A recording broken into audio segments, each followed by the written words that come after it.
योगः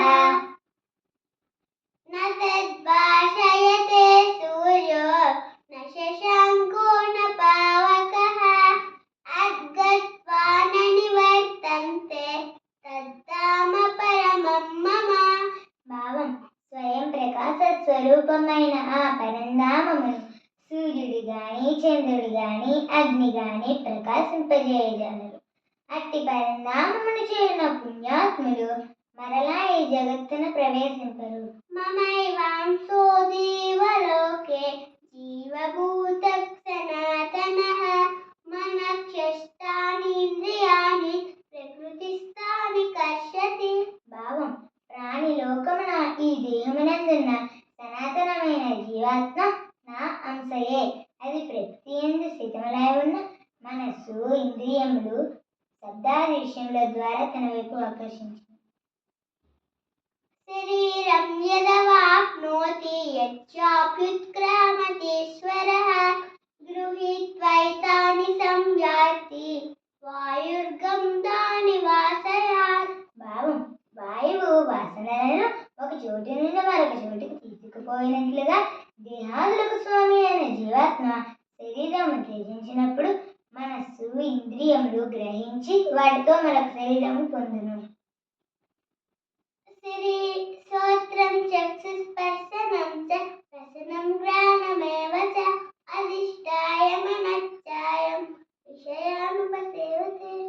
భావం ఈ జీవాత్మ చెయ్యి కన్ను చర్మం నాలుక ముక్కు అన్నది పంచేంద్రియాలను మనస్సు ఆశ్రయించి శబ్దాది విషయాలు అనుభవించును.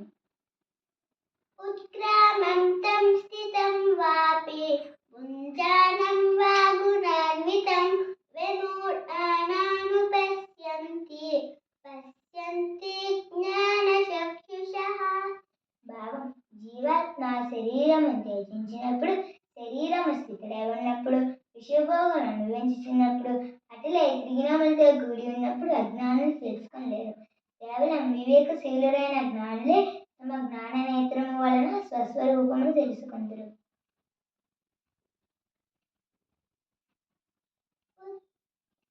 అతంతో యోగినశ్చైనం పశ్యంత్యాత్మన్యవస్థితం అతంతోప్యకృతాత్మానో నైనం పశ్యంత్యచేతసః. భావం అంతఃకరణ శుద్ధి గల యోగులు తమ హృదయములు ఎంతున్న ఈ ఆత్మతత్వమును ప్రయత్నశీలురై తెలుసుకుంది.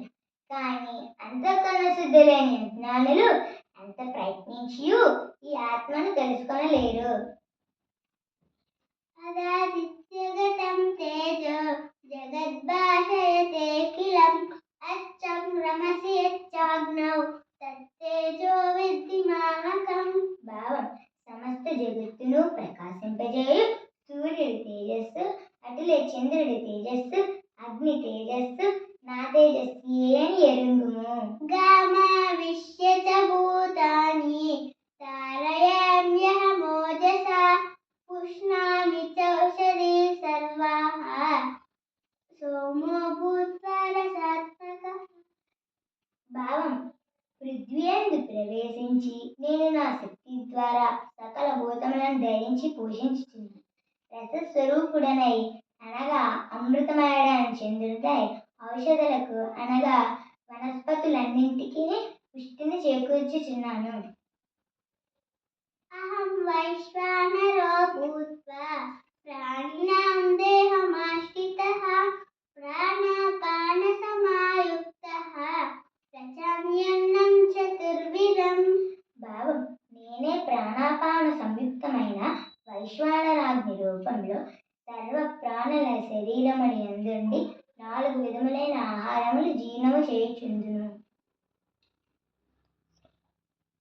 సర్వస్య చాహం హృది సన్నివిష్టో మత్తస్ఫుటజ్ఞానమపోహనం చ వేదైశ్చ సర్వైరహమేవ వేద్యో వేదాంతకృద్వేద విదేవ చాహం. సమస్త ప్రాణుల హృదయములలో అంతర్యామిగా ఉన్నవాడు నేనే. నా నుండియే స్మృతి జ్ఞానం అపోహనము కలుగుచున్నవి. వేదముల ద్వారా తెలుసుకొనదగిన వాడును నేనే, వేదాంతకర్తను వేదజ్ఞుడును కూడా నేనే. స్వామిమా పురుషౌ లోకే క్షరక్షాక్షర ఏవ చ చరః సర్వాణి భూతాని కూటస్థోక్షర. భావం: ఈ జగత్తునందు క్షరుడు అక్షరుడు అని పురుషులు రెండు విధములుగా గలరు.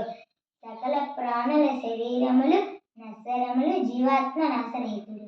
ఉత్తమ పురుషత్వన్యః పరమాత్మేత్యుదాహృతః యో లోకత్రయమావిశ్య బిభర్తవ్యయ ఈశ్వరః. భావం: పైకి ఇద్దరికంటేను ఉత్తముడైన పురుషుడు వేరైన వాడొకడు కలడు. అతడే నాశరహితమైన పరమేశ్వరుడు పరమాత్మ.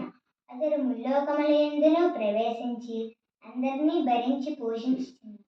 అస్మాక్షరమతీతోహం అక్షరాదపి చోత్తమః అతోస్మి లోకే వేదే చ వ్యతితః పురుషోత్తమః. భావం: ఏలన్నా నశ్వరముగు జడవర్గము కంటేను నేను సర్వదా అతీతుడును, నాశరహితమైన జీవాత్మ కంటేను ఉత్తముడు. కనుక ఈ జగత్తునందును వేదములందును పురుషోత్తముడని ప్రసిద్ధికెక్కితిని.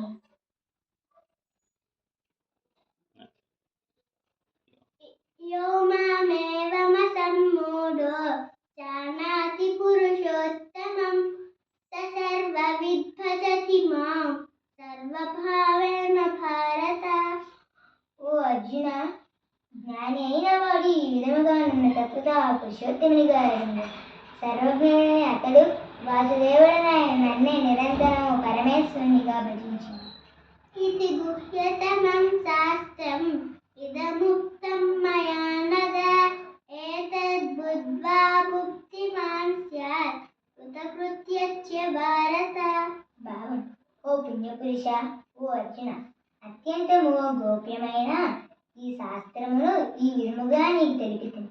దీని తత్వము తెలిసిన మనుష్యుడు జ్ఞాని అయి కృతార్థుడు కాగలడు.